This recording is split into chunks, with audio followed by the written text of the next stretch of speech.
আসসালামু আলাইকুম সবাইকে শুভেচ্ছা। আমি এই মুহূর্তে রয়েছি দ্বীপ জেলা ভোলা চরপেশন উপজেলাধীন চর কুকরিমুকরিতে। আর এখন আমি আপনাদেরকে দেখাবো এই চর কুকরিমুকরিতে রেঞ্জ বন কর্মকর্তার কার্যালয়টি আসলে কীরকম। চলুন তাহলে প্রিয় দর্শকবৃন্দ, আমরা এখন তাহলে আপনাদেরকে একটু ভিতরে নিয়ে যাচ্ছি। এই রেঞ্জ বন কর্মকর্তার কার্যালয়টি আসলে কীরকম বাহির থেকে আপনাদেরকে আমি পুরো সৌন্দর্যটি দেখানোর জন্য চেষ্টা করব। প্রথমে এই প্রবেশ করার পরেই এই পাশে সুন্দর একটি ভবন রয়েছে, একটা সাইনবোর্ড রয়েছে এবং ওপাশে আরেকটি সুন্দর ডিজাইন করা একটি তিনতলা একটি ভবন রয়েছে। আর সামনে আপনারা দেখতে পাচ্ছেন আরেকটি ভবনও রয়েছে।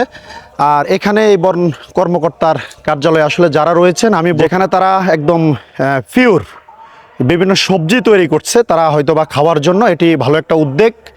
এবং আমি আপনাদেরকে যদি এই পুরো এরিয়াটা দেখাই তাহলে ডান পাশে এই আরেকটি ভবন রয়েছে একতলা, এবং এই মূল ভবনটার যদি সৌন্দর্য দেখেন আপনারা তাহলে আসলে এই ধরনের হচ্ছে সুন্দর এই ভবনটি।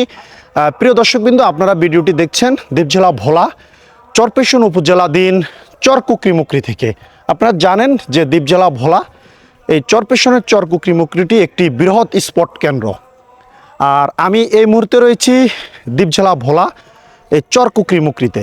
আর এখন আপনারা যেটি দেখতে পাচ্ছেন এটি হচ্ছে এই রেঞ্জ বন কর্মকর্তার কার্যালয়। এটি একবারে চারপাশের দৃশ্যটা যদি আমি আপনাদেরকে দেখাই তাহলে হচ্ছে এই ধরনের একটি সুন্দর এই পরিবেশ এখানে রয়েছে।